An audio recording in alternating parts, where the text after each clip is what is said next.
Halo kawan-kawan, ini adalah MST 100B, bisa untuk Kawasaki, Honda, Yamaha, Suzuki, Vespa, Giko, SYM, Aion, Hartford, Benelli, KTM, dan lain-lain ya. Jadi sebelum kita menyeken ya, ini ada motor Vario Tekno. Ini sudah kita buka. Letak DLC-nya di sini. Ya, sudah kita buka. Oh ya, cara bukanya ini begini. Usahakan jangan tangan satu yang bukanya, pakai tangan dua. Ini kan ada semacam kancingan ya. Ini bisa ditekan seperti ini. Ini kan nempel di sini.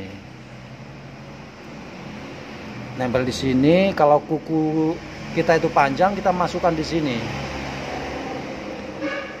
Ya, ini dipegangi. Ya ini dipegangi ya. Jangan kabelnya ya. Ini dipegang, ini ditarik. Nah, seperti itu. Jadi ini dicongkel. Atau kalau keras pakai obeng, bisa obeng min.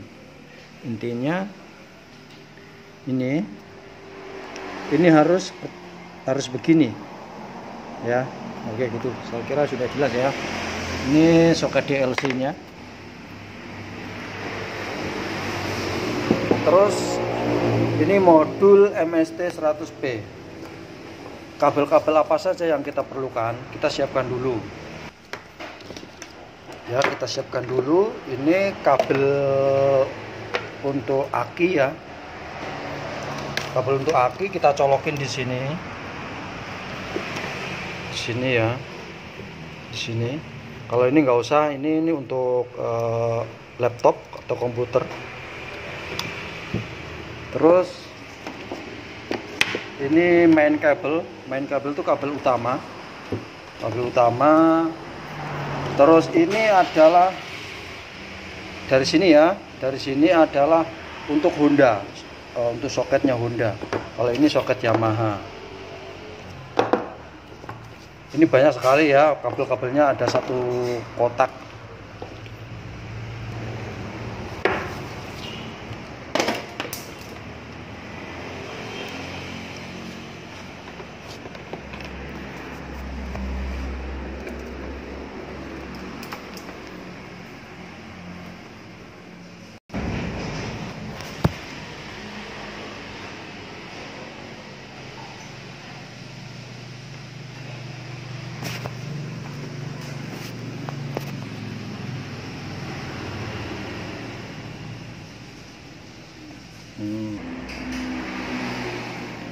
Ini ada pas sini ya bos, kita pencet saja gini. Ini sudah oke.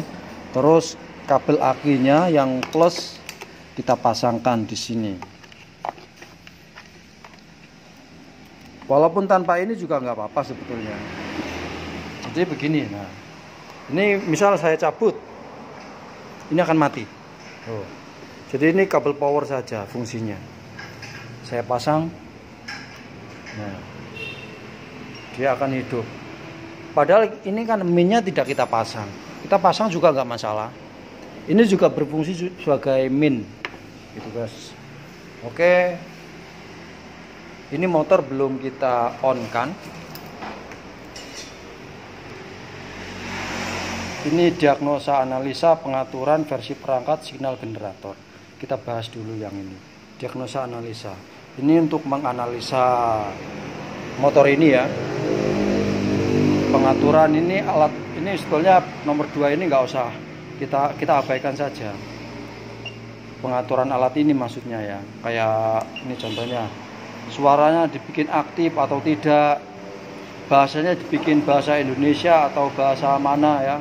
Bahasa Arab juga boleh kalau ada ini. Nah, ini nggak usah. Pengaturan waktu dan tanggal, kita klik enter. Nah, ini tanggal berapa hari ini misalkan. Oke. Tuh, versi perangkat. Ini versi perangkat yang V3,0 sekian.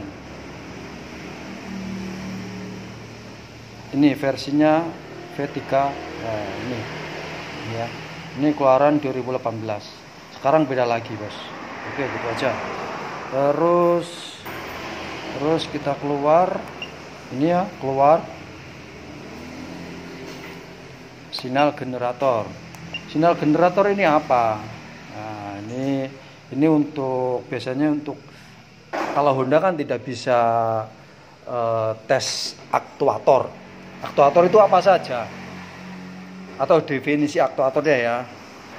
Definisi aktuator itu adalah suatu alat atau modul yang merubah energi listrik menjadi energi mekanik. Contoh aktuator, injektor, terus apa namanya VVA coil juga termasuk, boleh dibilang aktuator dan lain-lain.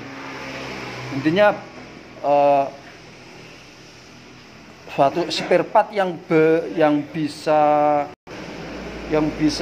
bergerak. Nah, itu disebut aktuator, atau walaupun tidak bergerak dia bekerja gimana ya istilahnya ya. Contoh nih kayak coil kan, coil kalau kita kasih arus, kita kasih sinyal kan, dia mengeluarkan arus yang gede, tegangan yang besar. Ya, gitu aja. Jadi ini kita bahas kalau sampean sudah punya alat ini. Kita bahas kalau sudah punya alat ini. Oke, kita langsung ke cara pemakaian. Ini sudah tersambung, usahakan kabelnya itu jangan begini ya guys. Usahakan kabelnya itu lurus. Nah, kabelnya tidak nekuk ya. Ini juga jangan boleh nekuk ini guys. Dan ini juga nggak boleh nekuk ya. Kalau kabel sering nekuk itu sering putus, banyak kasus masalahnya. Kabel nekuk, sinyal dari motor tidak bisa masuk ke scanner. Oke, kita kontak on.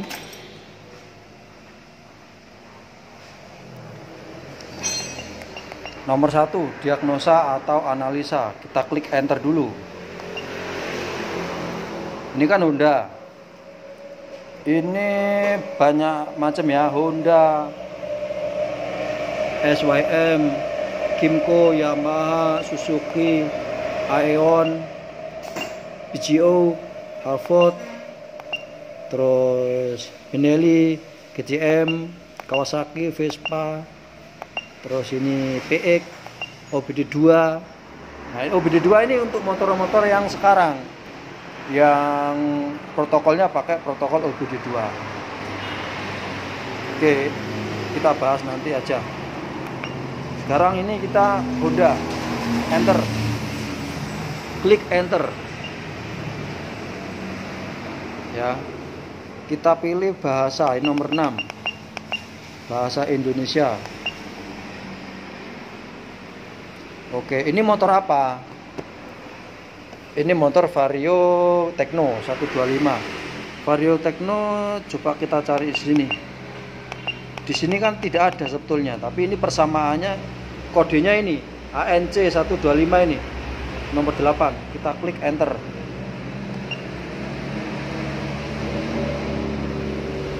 Nah,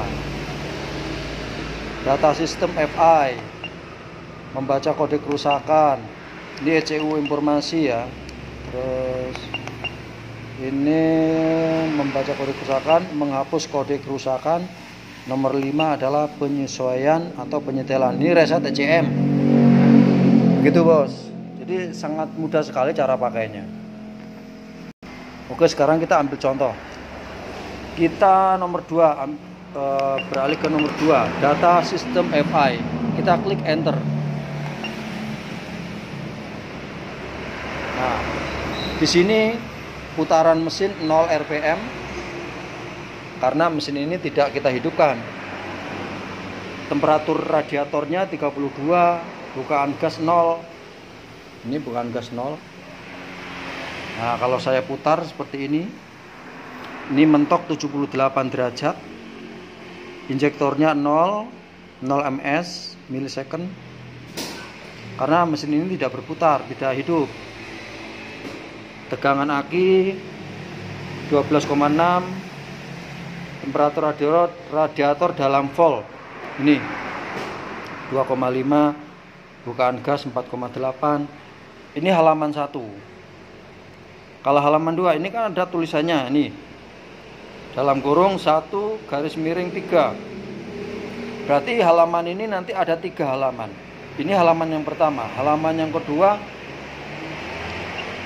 nah ini sudah berubah jadi 2.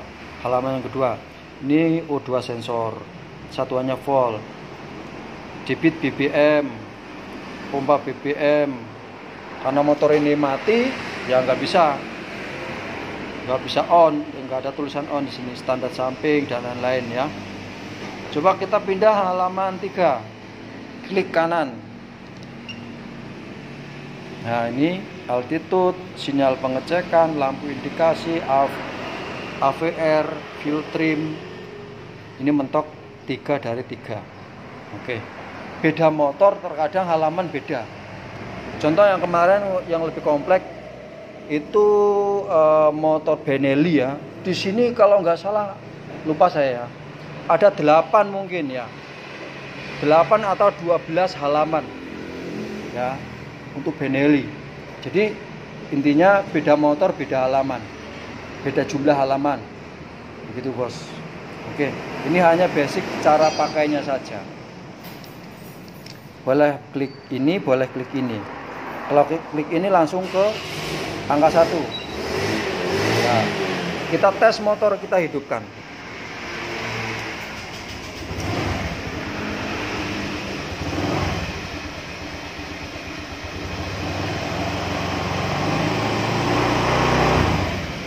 Nah, jadi ini RPM-nya terlalu rendah sekali ini.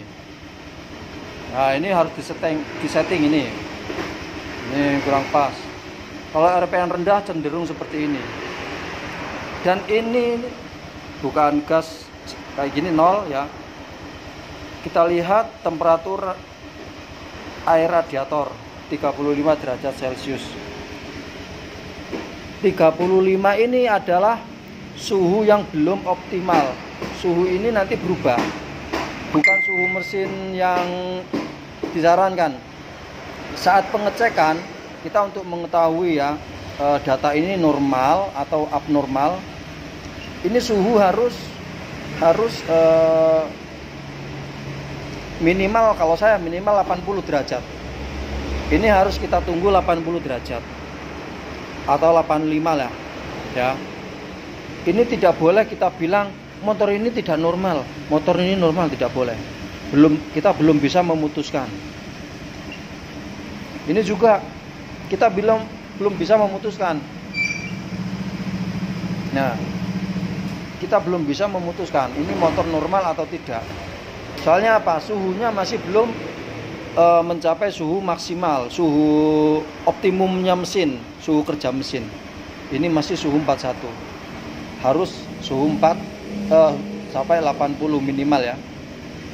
Itu bos. Nah, nanti ini bagaimana nyetingnya, ini artinya apa? Nah, kita bahas kalau sampai sudah ada scannernya. Kalau nggak punya scanner, nggak pegang scanner sendiri, lah percuma nanti kita menerangkan berbusa-busa sampai muncrat-muncrat. Kalau sampai nggak ada scannernya, kita nggak ada scanner sendiri, nggak pegang sendiri, ya percuma menurut saya. Sama juga belajar mengingat-ingat, nah, belajar di awang-awang, nah, itu nggak mungkin langsung nggak mungkin tersimpan di memori. Saya yakin udah nggak mungkin. Syaratnya harus ada scanner. Kita praktek tiap hari, kita bahas temperatur radiatornya sekian derajat Celcius. Ini ada lagi temperatur air radiatornya sekian volt. Nah, ini maksudnya apa? Nah, ini ada artinya sendiri ini. Nah, ini contohnya temperatur radiator 49. Injektor sudah berubah nih. Sudah berubah di angka 2,93. Intinya begitu. Ini belum bisa dibilang data normal. Data normal atau data tidak normal, tidak boleh dibilang begitu. Suhunya belum mencapai suhu optimum, suhu kerja mesin. Ini juga AVR ini belum bisa kita putuskan normal atau tidaknya ya. Kita tunggu.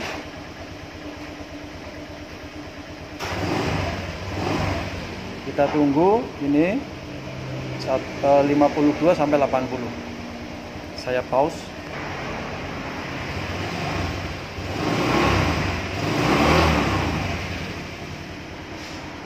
Nanti juga cara mereset reset ECM atau ECU untuk mereset kode kerusakan dan lain-lain. Nah, kalau kita pegang punya alatnya sambil kita belajar membuat kode kerusakan dan menghapus kode kerusakan, mengeksekusi, ya, itu lebih sip lagi, harus ada alatnya ini. Kita lokasinya ada di Banyuwangi, Jawa Timur, bos. Ini di bengkel kawan, di bengkel saudara. Dia menggunakan MST 100P.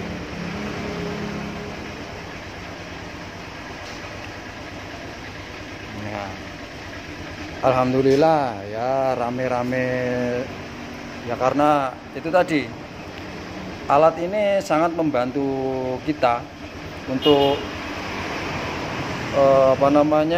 untuk mendeteksi suatu trouble ya. Melihat data-data ini nanti kita bisa menyimpulkan, walaupun tidak ada data kode kerusakan di mesin, kita nanti bisa memperkirakan, menyimpulkan, oh ini yang rusak, yang kurang normal ininya, dan seterusnya. Jadi kalau punya alat ini kita belajar, ini boleh dikatakan guru kita. Kita belajar di alat ini, belajar kasus, intinya begitu.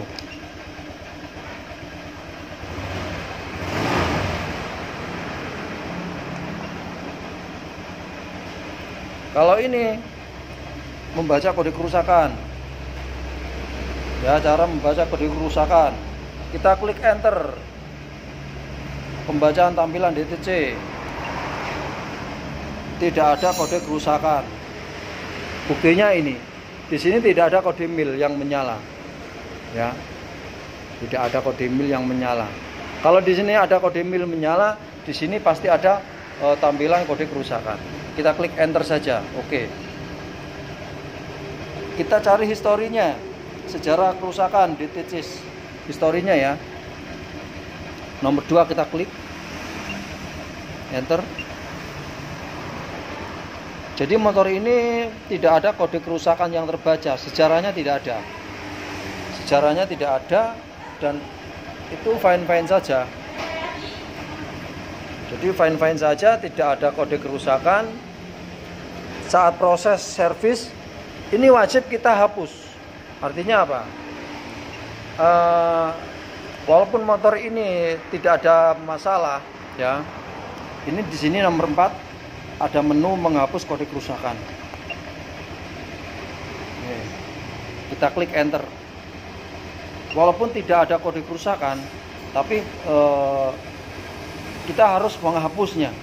Itu prosedur yang cari amannya.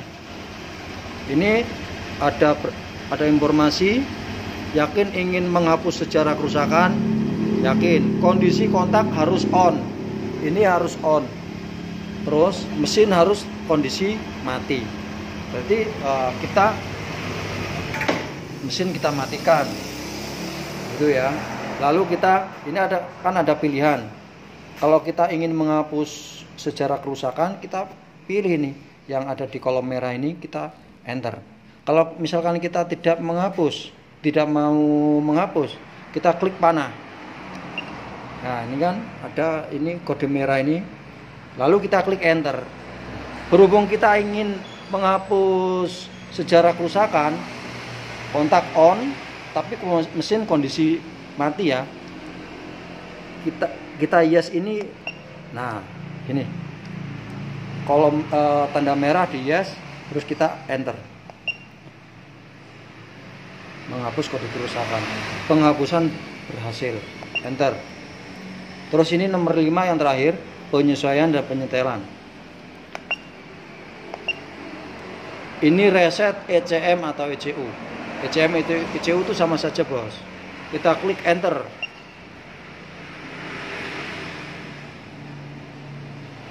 Ada beberapa kendaraan. Setelah reset ECM dibutuhkan inisialisasi learning. Lanjutkan. Nah, oke, kita bahas dulu. Ini fungsinya aki ini ya, saluran dari baterai ini ya. Ini sebetulnya kalau tanpa ini juga nggak apa-apa. Tapi kalau kita reset, kunci kontak kan harus kita matikan nanti. Nah, kalau kita kunci kontak kita matikan, kalau tidak ada ini kabel power yang dari aki ini nanti ikut mati juga. Jadi tidak nampak tulisan reset berhasil atau tidak. Tapi intinya resetnya tetap berhasil. Hanya saja kita tidak mengetahui informasinya karena alat ini nanti mati. Tapi secara otomatis reset sudah berhasil. Gitu. Oke, sekarang kita reset. Lanjut, yes, enter.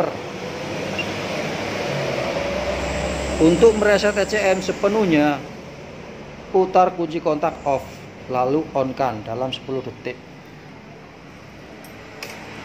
Oke, ini kan sudah kita matikan, ya kan? Deteksi kontak off. Putar kunci kontak on. Nah, deteksi kontak off. Lalu putar kunci kontak on.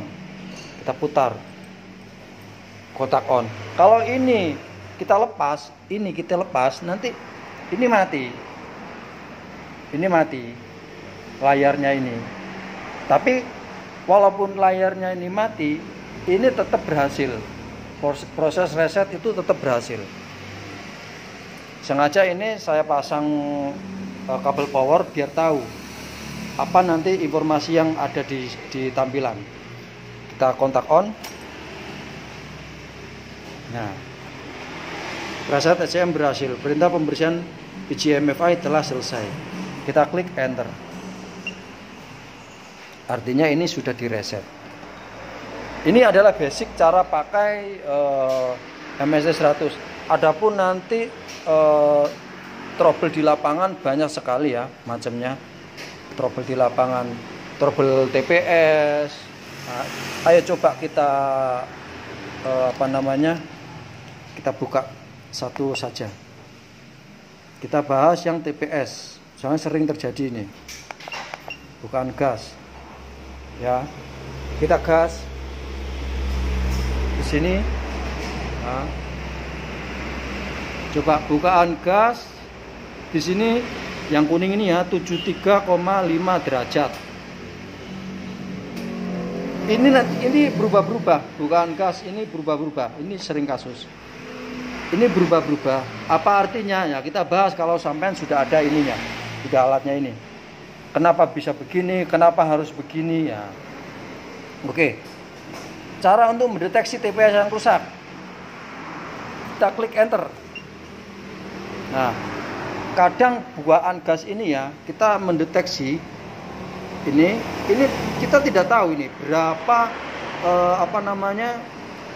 ini jeda atau berapa sudut yang terputus. Tapi kalau kita pakai grafik osiloskop ini contohnya ya, grafik osiloskop seperti ini. Nah, ini terus kalau ini sampai terputus misalkan ini putusnya di angka 25,5 derajat.